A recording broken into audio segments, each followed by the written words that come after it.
is none other than Dr. William J. Birnes, more commonly known as Bill Birnes. Bill is a New York Times best-selling author, publisher of UFO Magazine. Six. Yeah. Sorry. And a New York literary agent who has written and edited over 25 books and encyclopedias in the fields of human behavior, true crime, current affairs, history, psychology, business, computing, and the paranormal. Real Renaissance man, Bill is. Bill received his PhD from New York University in 1974. Bill is well known as the star of the UFO Hunters series on the History Channel, which aired for 3 seasons beginning in 2008. He has been an occasional guest co-host on our show for many years. The book we'll discuss today is UFOs and the White House. What did our presidents know and when did they know it? That's by Bill and his co-author, Joel Martin. So we're doing technological negotiations here with the universe to get Bill on. We have him on the phone. We're going to try to get him on Skype so you can see him on the video. And we will take it away, certainly. But we've had a long history with Bill. He was first on. Do we have him on? He's on yes, my I'm here. telephone, but so they can't hear me. Okay.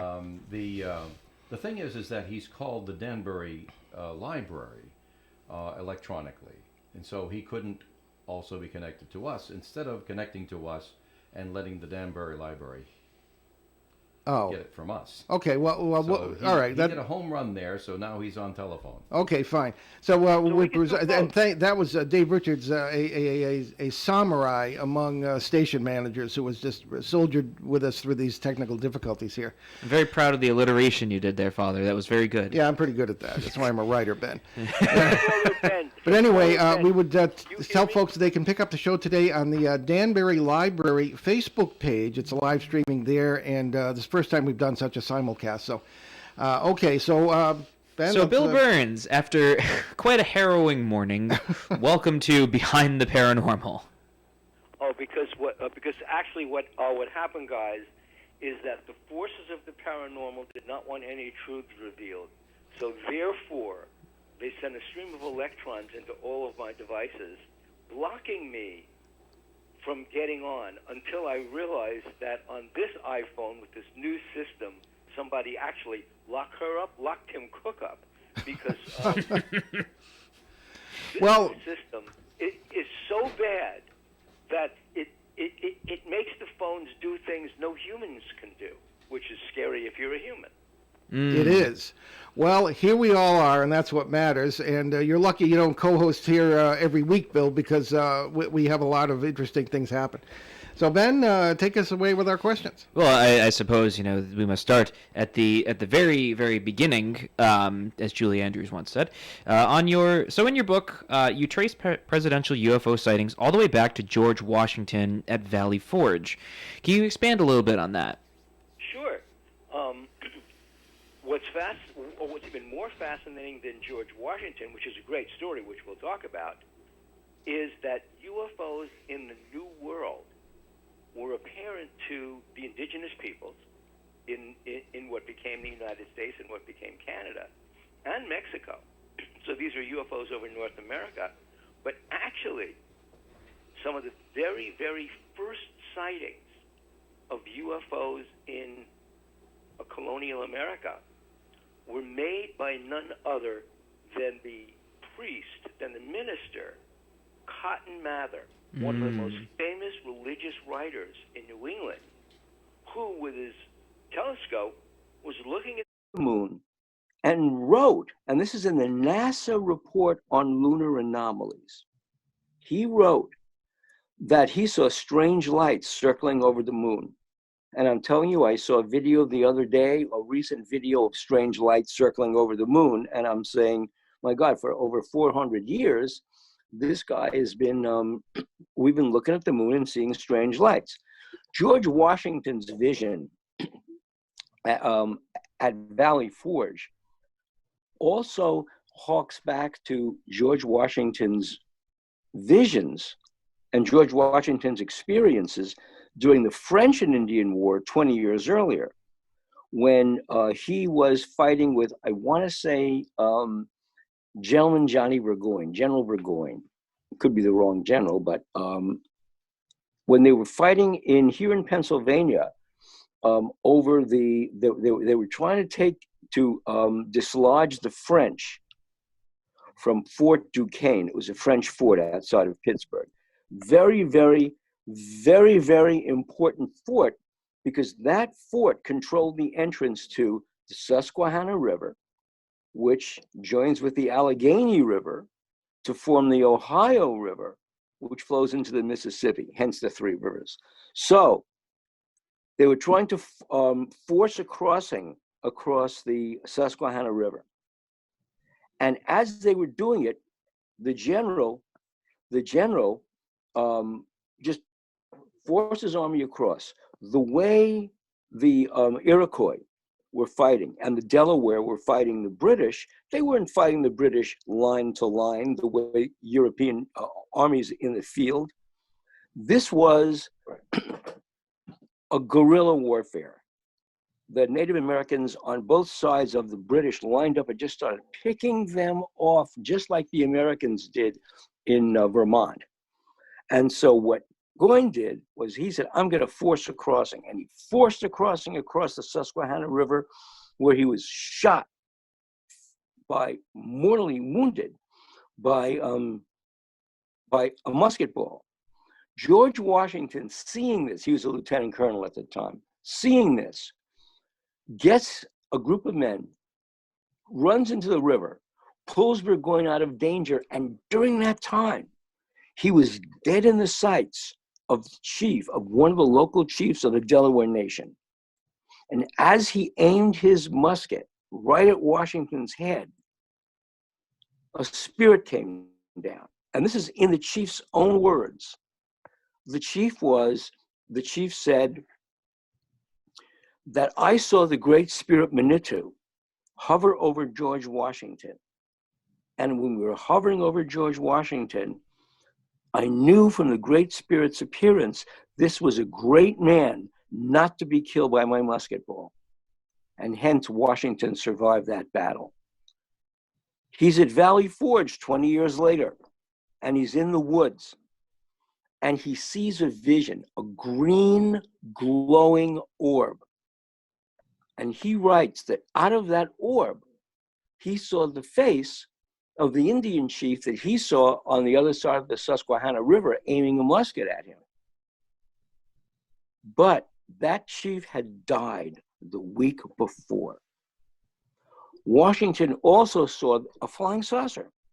And in vision, out of that flying saucer, this white creature dressed in white, who held up for him the battle plan of the Revolutionary War, the whole battle plan, how Washington would defeat the British, then explained that America would go through trials and travails for hundreds of years in the future, but everything would wind up being all right. Washington wrote in his journal, and we published that in UFOs in the White House. Washington wrote in his journal this entire story and how that gave him heart. And he told his entire staff of officers why that gave him heart. And that was the story of Washington at Valley Forge and the first American military UFO sighting. Wow. Well, we're interested in that, particularly, Bill, because in our own book, Behind the Paranormal, Everything You Know Is Wrong, we had the story of George Washington and the Angel, which also supposedly took place at Valley Forge. However, we were a bit skeptical because of the sources of this. Apparently, the story didn't appear until after the Civil War in a veterans magazine, and it was not in his journal. But if this was in his journal, that's pretty amazing. Yeah, I was actually. Yeah, it actually was in his journal, and the reason it appeared in that Army magazine, I think it was Stars and Stripes. The reason it appeared in Stars and Stripes is that the last living member, that was 100 years old, the last living member of Washington's unit that crossed the Susquehanna wrote that story before he died. Well, okay, that's pretty interesting stuff. So we have I guess he hadn't come on the scene last time you co-hosted, but we have a very faithful listener in Bogota, Colombia, Bill, who almost every week sends in some very excellent questions, and he has a few for you. So, Ben, if you Go would. ahead. Sure thing. So Peter starts off with Dr. Birnes, if he discovered any transcripts of what President Eisenhower actually said during his famous 1952 UFO flap over Washington, D.C., what did they say? Well, here's what they said. This was a real battle within the United States Air Force because, first of all, the orders that the Air Force gave, first of all, Washington was not president in 1952. He won the November election, obviously, which is another great story. He won the November election and didn't take office until 1953. But in 1952, George Washington had two amazing UFO sightings, one of which he actually commented on. You mean Eisenhower? Eisenhower, I'm sorry. Yeah. It was Dwight Eisenhower. Before he ran, well, he was running that summer, but that summer he was part of Operation Mainbrace, which was one of NATO's first combined operations using nuclear forces to block the Soviet Union in the event of a Third World War, to block the Soviet Union from entering the North Atlantic. That was Operation Mainbrace. And in Operation Mainbrace, on the Franklin Delano Roosevelt, the first U.S. nuclear-powered anti-aircraft carrier, the USS FDR, who had two UFO experiences. It was in the North Sea, and a USO. A submersible object, an unknown submersible object, broke the surface of the water and flew into the sky. It was obviously shadowing the Franklin Delano Roosevelt. And Washington was on the bridge, saw it. Yeah, Eisenhower. And Eisenhower was on the bridge. Don't want to confuse everybody. He was on the bridge. President Eisenhower General Eisenhower was on the bridge, and he saw the USO break the surface. And he said to each member of the bridge crew, "We all know what we saw, but we're never going to talk about it again." And he went back below decks. That was a quote from one of the bridge crew on the USS FDR when Eisenhower came up on board to come up topside to look at that light that was breaking through the water that had been following the aircraft carrier all along. So that was Eisenhower's statement about UFOs. Then in July of 1952, there was this massive UFO incursion over Washington, D.C., and the Air Force gave the order, shoot them down.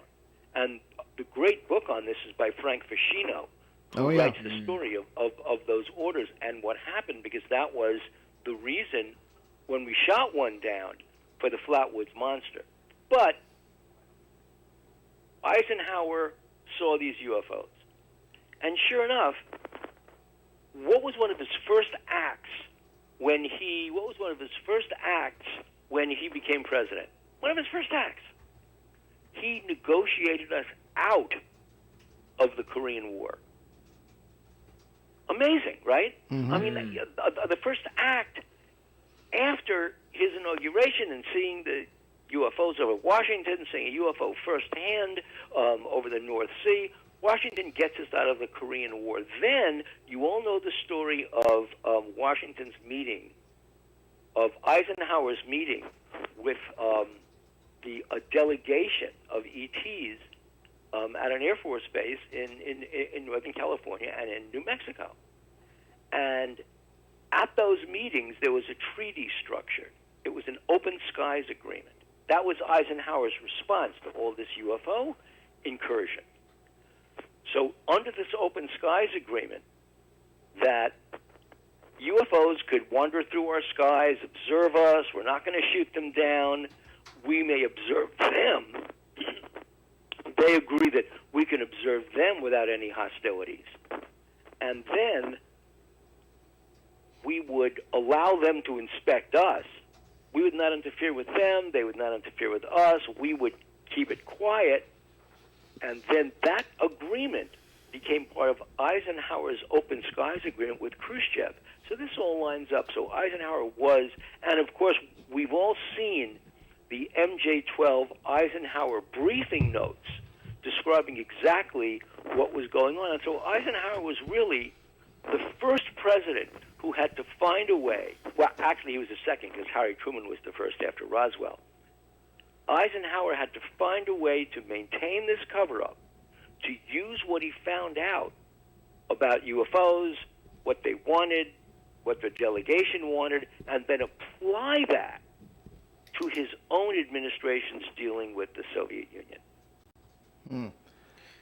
Good. Well, I guess the question would be, I just wrote this down, so I'm trying to figure out how to word it as I talk. So bear with me. So let's say, the Open Skies Agreement, right?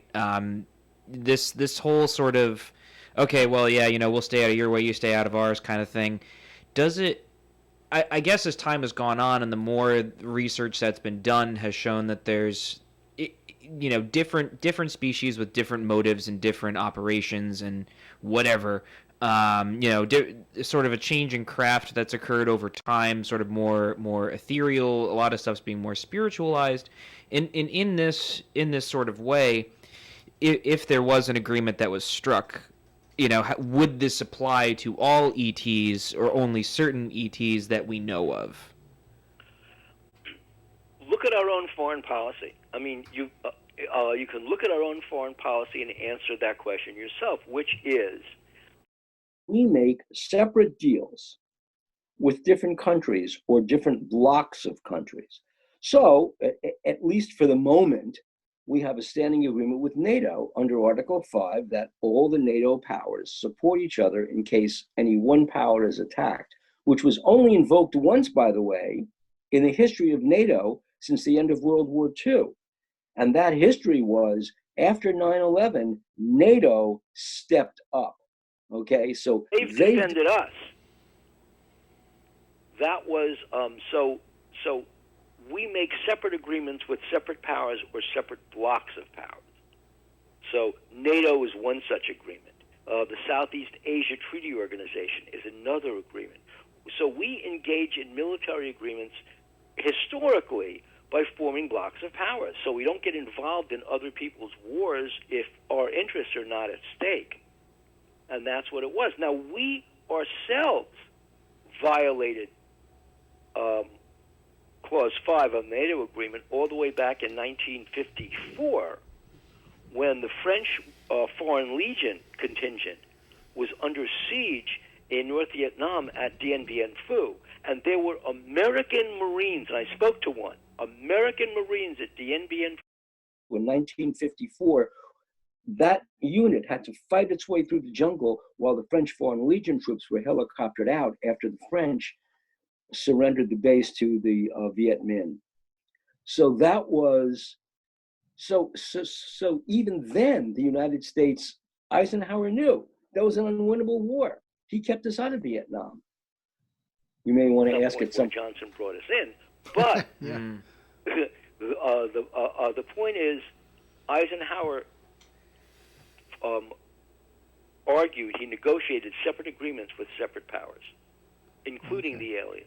All right. Now, which group of aliens, we don't know, whether it's the Greys or the Roundheads or this or that.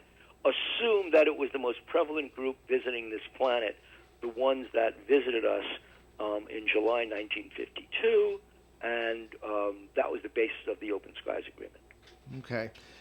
All right. Now, there are two more questions from Peter. However, before that, I'm just very curious about, is it true that some presidents are let in on these things and other presidents are not? Well, that's another strange story. And it goes something like this. Jimmy Carter had his own UFO sighting. So let's start with that. We know that's a fact because Jimmy Carter filed a sighting report, I think with NICAP or QFOS, one of those two organizations. So we know that Carter had a sighting. We know that on the camp, this is, again, we're going all the way back to what, 1974. So we know that Carter was asked on the campaign trail, probably by somebody we know, would you tell the truth about UFOs to the American people if you were elected? And he said, yes, I will. Then after he's elected, the story goes, someone clearly with Oval Office access walks into the Oval Office and tells Carter point blank, if you try to explore and reveal the secrets of what we have about UFOs, which means there are secrets we have about UFOs, your presidency will be destroyed. Carter never did. I think at the end of the 90s, I was at a book signing with Jimmy Carter. And I asked him when we were alone, just right to his face. I said, who was it that walked into the Oval Office and told you to shut it down? Don't explore UFOs. I said, was it Zbigniew Brzezinski, who was one of the Jason scholars under President Eisenhower? And the MJ-12 group was administratively, hierarchically under the Jason scholars. So Zbigniew Brzezinski was a Jason scholar in the Eisenhower administration, and we know from eyewitnesses,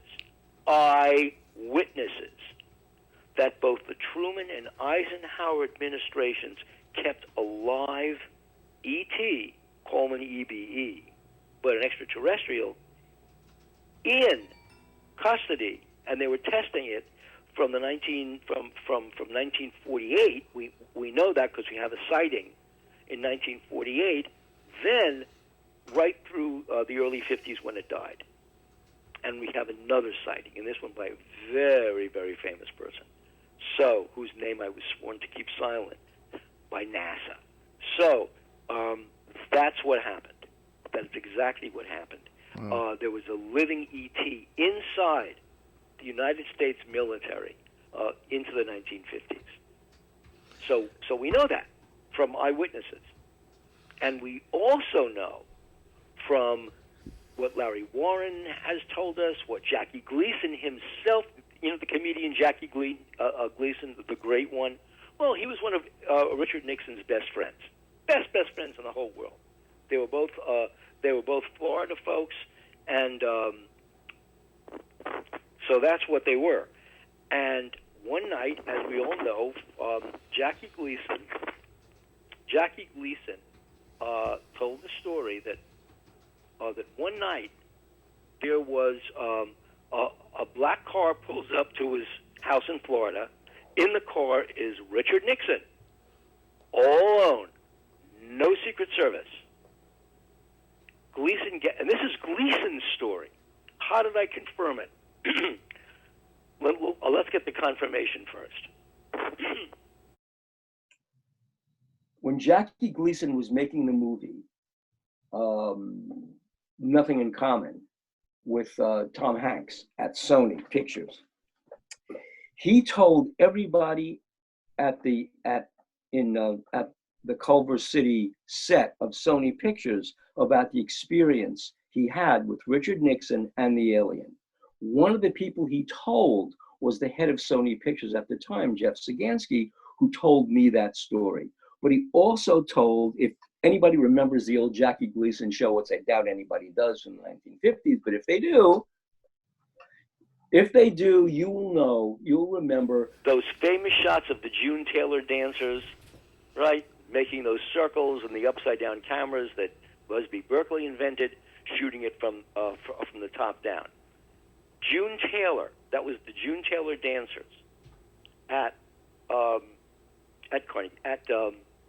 in New York, Carnegie Hall at RKO. Her sister, Barbara Taylor, married Jackie Gleason.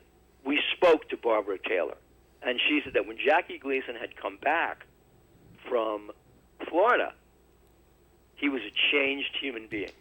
Changed when he came back from that one experience with Richard Nixon, seeing the dead alien. And the experience was Nixon picks up Jackie Gleason. They drive to an Air Force base, They are led onto the base. The security guard is shocked to see the President of the United States and Jackie Gleason, one of the biggest television stars in the 1950s. Now, of course, it's the 1970s, and they're driving, and they go to a secured spot on the base. There, in that secured spot, they bring out, Jackie Gleason shows him artifacts. Then he shows him a coffin. And in the coffin is the body of an alien. And Jackie Gleason told his wife, Barbara Taylor, it was one of the most frightening things I ever saw. Now, you may say, why Jackie Gleason? Why Jackie Gleason? You know, why is Reginald Van Gleason III, Ralph Cramden? Why do we have these characters seeing a UFO? Jackie Gleason was an absolute firm believer in the paranormal, in the existence of UFOs. His library of paranormal books was incredible. And he was a follower of a lot of paranormal people. And he knew all about the MJ-12 papers. And so supposedly that was the reason that Jackie Gleason, for all of Richard Nixon's term in politics, his terms in politics as vice president and as president, Gleason would ask him, tell me about the UFOs, tell me about the UFOs, tell me about the ETs, where are the aliens? And Gleason said, if you ask me this question again, we will never speak again. Why don't we hold that thought, because we're going to take our mid-show break. You're listening to Behind the Paranormal with Paul and Ben Eno on WOON 1240 AM and 99.5 FM in New England's beautiful Blackstone River Valley. Today, simulcasting with the Western Connecticut UFO Conference, and we will be right back with our great guest, Bill Birnes, so stick with us. Welcome back to Behind the Paranormal on WOON 1240 AM and 99.5 FM. And we're back with Bill Birnes, UFO legend. And Bill, didn't mean to interrupt you there, so if there's anything else to say about dear old Jackie Gleason, you can finish up, and we'll go to the next question. Well, what Barbara Taylor, Jackie's wife, told us was that sighting at that Air Force base with Richard Nixon. So Richard Nixon was in the know the entire time. And the corollary to that, and here's where things get, I mean, as strange as that story is, the stranger part is if you read the book, Stranger at the Pentagon, talking about this creature from Venus, this humanoid from Venus, Valiant Thor. When Val Thor visited from Venus, and why do I think that sounds so much like Robert Heinlein's Stranger in a Strange Land? But when he visited from Venus, Eisenhower put Richard Nixon in charge, and he was staying at the Pentagon. And so, strange how these two stories correlate. Actually, three stories correlate. Eisenhower structuring a deal with aliens at Muroc. The Richard Nixon story of Valiant Thor, and then Richard Nixon taking Jackie Gleason to actually see the body of a dead alien at Homestead Air Force Base in Florida. Well, just fascinating. Pretty weird. Well, let's go to the next question from Peter in Bogota. And what were the unproduced plans for UFO Hunters, the series on the History Channel? I imagine there were let me just answer that real quick. Okay. Yeah. And then get to the second half of the question. Okay. First of all, one of the problems, UFO Hunters, I mean, this is going to sound really strange, but I mean, I created the show, so UFO Hunters was not about, see if this makes sense, and you could jump on me all you want to, but UFO Hunters was not about UFOs. It was about the people who saw the UFOs. The show was about the experiences that people had and were willing to talk about, not about the UFOs themselves. In American television, the underlying theme of all American television, from Life of Riley in 1948 all the way to This Is Us today, the most successful television series are about us. All we want to see on television is ourselves. We don't want to see George Washington. We don't want to see Abraham Lincoln. I mean, yeah, you'll see that on PBS with Ken Burns. But the point is, what we want to see is ourselves. These are the characters we like the most, ourselves. So, UFO Hunters was about us. It was about the way human beings reacted and what they saw, as opposed to what was real, because unless you're standing alongside a UFO, you don't know what's real. Yeah. So that's true. that was the point of UFO Hunters. It's about the people, the experiences they have, and the results of those experiences, right? Whether you're an abductee and you're telling us the story of what you learned, whether you are Kathleen Marden, for example, from your neck of the woods up in New Hampshire, who actually described what her aunt, Betty Hill, told her the morning after she was abducted. And we have these important. But the point is that it's the way those stories react on human beings and their responses to them. That was the whole point of UFO Hunters. Not that, oh, gee, I saw a UFO. That's great. My plans were, in the 4th season, my plan was to interview the children of presidents. I wanted to interview Amy Carter. I wanted to interview Chelsea Clinton. I wanted to interview Jack and Susan Ford, because their father also, Jerry Ford, when he was when he was the leader in Congress, the Republican leader in Congress, what Jerry Ford did was after the Hillsdale, Michigan sightings, that was his district in Michigan. He was a congressman from Michigan. After those sightings, which were, it's not just, oh, look at that strange light in the sky. These were visitations. These were creatures. And then after Alan Hynek said, oh, well, this is swamp gas, Jerry Ford said BS. And what he did was he wrote a letter to Mendel Rivers on the House Armed Services Committee saying, investigate UFOs, which drew a reaction from the head of Project Blue Book, Quintilla, furious reaction. He's just a hack politician doing a hack political move, but it wasn't, because these UFO sightings were in Jerry Ford's district. And that's why Jerry Ford, too, was investigating it. So the point here is we want to interview the children of presidents who made these comments. I mean, Hillary Clinton, for example, said after her meeting at Lawrence Rockefeller's ranch, said, "Hey, I'm going to lobby my husband, President Bill Clinton, to tell the truth about UFOs." And look what happened to all these candidates. Yeah. Wow. I have to tell you, Bill, UFO Hunters was my favorite show. I'm not a TV watcher. I don't watch any of these reality shows, but I watched that. It was so well done and so well produced. I was so disappointed when it was off the air. And you did tell us why you felt it was taken off the air. But that being said, here is the third question. Ben, if you want to take from Peter. Sure. I have my own copy of his questions.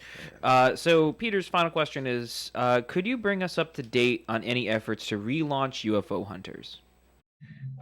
Well, sure. The entire series is running on Pluto TV. So you can get the entire series there. It and older Ancient Alien episodes are running on Netflix, so you can see those. So they're still on the air. One of the things that I really wanted to do at the end of UFO Hunters, this was my dream episode. Ask yourselves this question. I'm sure every person has his and her own answer, but ask yourselves this question. What would disclosure be like? What would it be like? I mean, from Independence Day, these things are invading us, and Will Smith steps up and says, "Welcome to planet Earth." So we know all the science fiction stuff. And we also know that one of the most important science fiction movies of the 1950s was 52? Two movies. 1956, Forbidden Planet. 1952, The Day the Earth Stood Still. They both carry the same message, believe it or not. And the message isn't about UFOs, isn't about creatures from space. It's about us. And it is what is the end of our life? Really, we are sitting today. This is why this gets to be really relevant.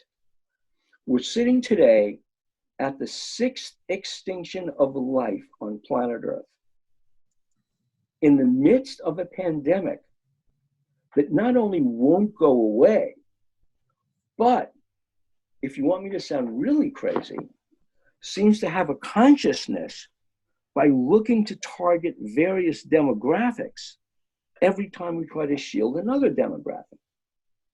And when it strikes, it isn't the flu.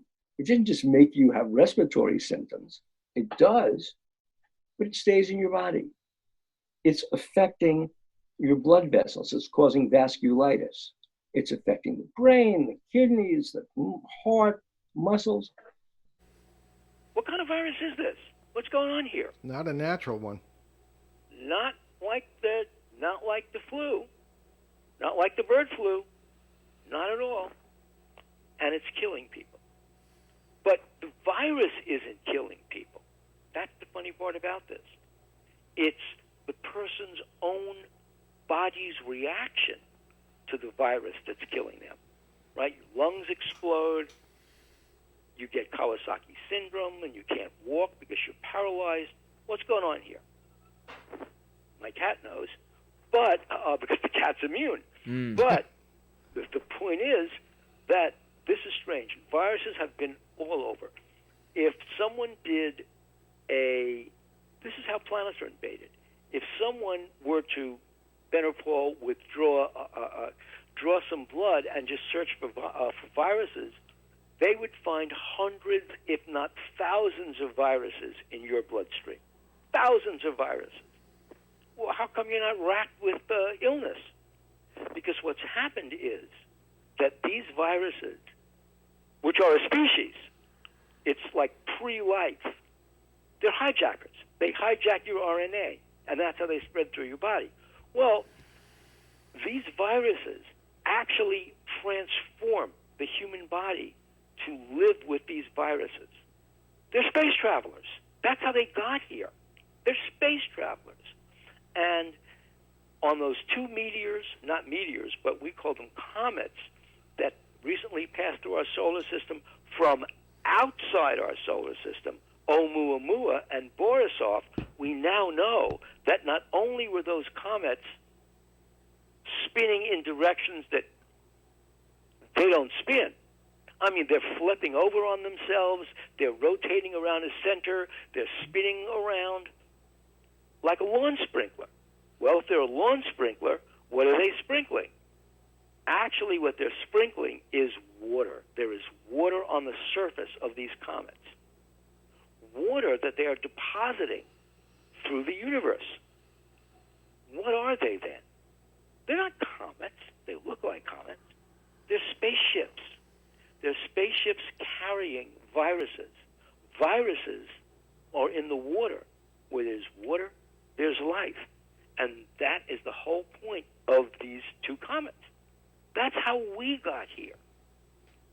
Life was spread through the universe. The point is, when you talk about if you're going to invade another planet, if you want to occupy another planet, you don't do it by sending creatures down to destroy the very place you want to occupy, right?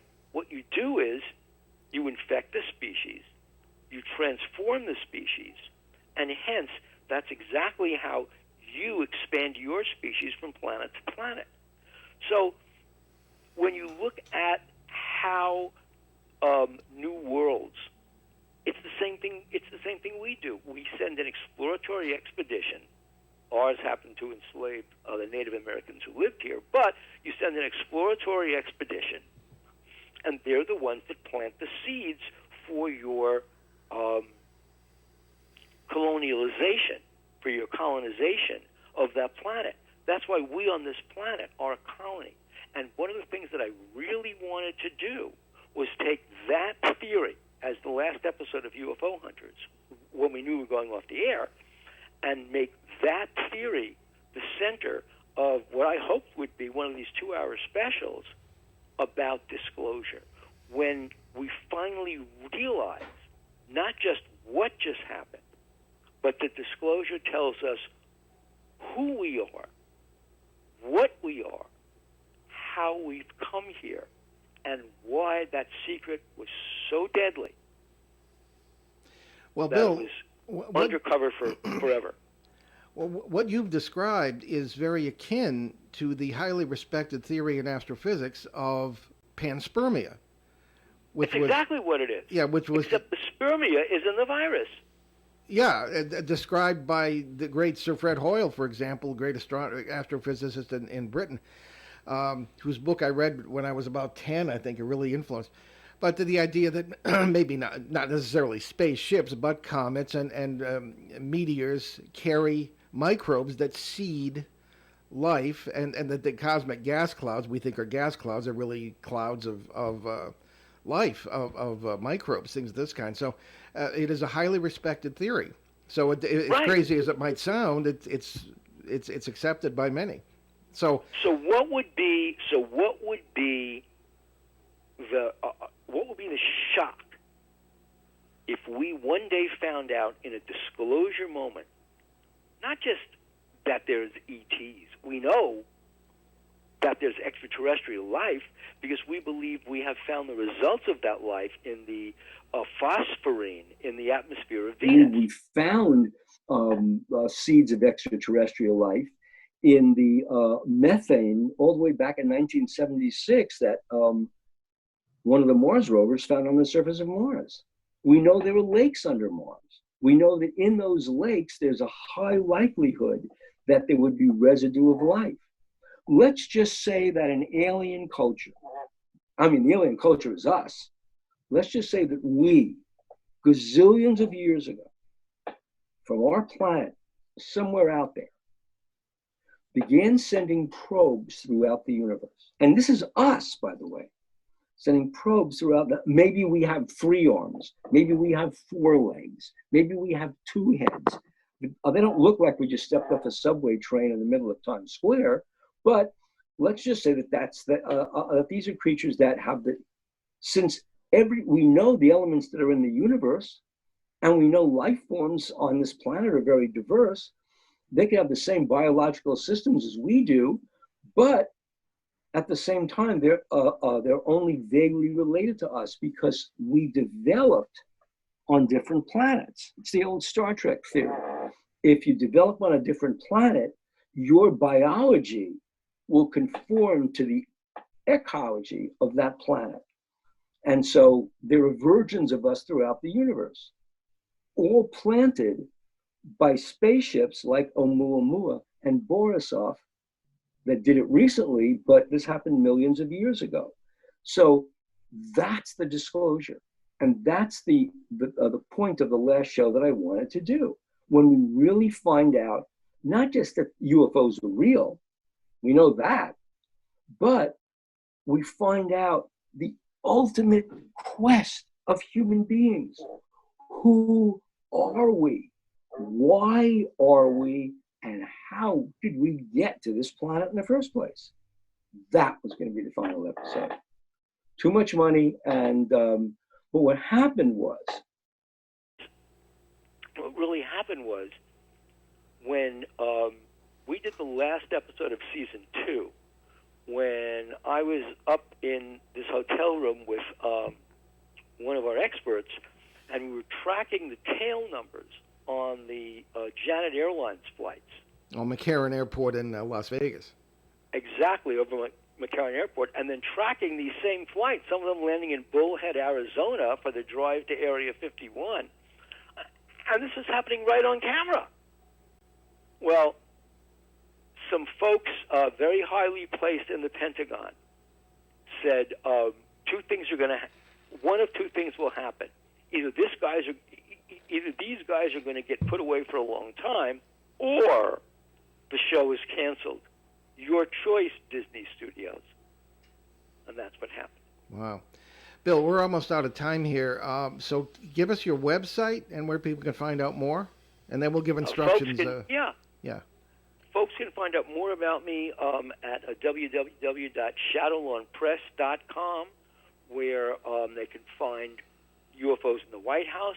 You can buy that book online.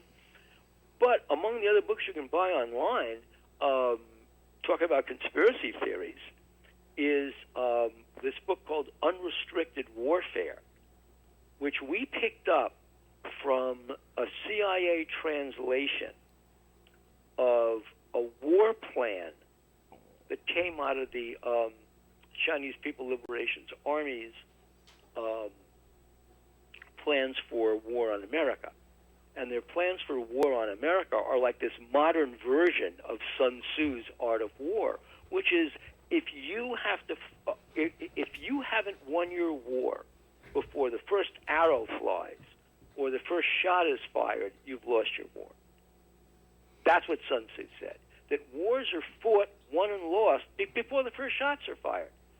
So the point is, in this book, Unrestricted Warfare, the Chinese People's Liberation Army officers explain that the way to defeat America is defeated on all levels: economically, strategically, from the perspective of health, by co-opting its leadership, by sending thousands of students to America to learn all our science secrets, then go back to China. That was their plan. And it's all in this book. So the whole strategy of how China is working to defeat us, like not telling us about plagues they get, is in that book. Now, it's not as though that I believe that COVID-19 is a Chinese plague. I don't think so. I think it's something else. I think it is a. You know how you'll get a message from Apple or from Microsoft that it's time to update your systems, your core operating system, and your computer slows down. Sometimes they want you to update that system. That's what COVID-19 is. Okay. Well, Bill, we're pretty much out of time, so we wanted to thank you for being with us, and we're going to continue off the air as part of the Western Connecticut UFO Conference at 1:15. And what you do, anybody who's listening who's not involved in the conference, go to danburylibrary.org, and if you scroll down a little bit, there's a big banner icon for the conference, and as you click on that, and you can register for the event, and you'll get the Zoom call link, and that will pretty much get you in. But Bill, we'll talk to you shortly, and we'll continue, and it'll be as well as Bill, there'll be other panelists who were speakers at the conference yesterday, including ourselves, and it's going to be a great time. So sign up if you haven't already. Very good then. So many thanks to Aurelio. Yes. Aurelio Maraca and the crew at the Danbury Public Library for organizing the Western Connecticut UFO Conference this weekend. And many thanks to our great and prolific station manager, Dave Richards, here along with us, who helped us get this Spruce Goose off the ground. And there have been many great presentations. Participants are invited to stay for the panel discussion, as my father said, which will begin shortly, and Aurelio will explain when we get in there. And so on Tuesday, October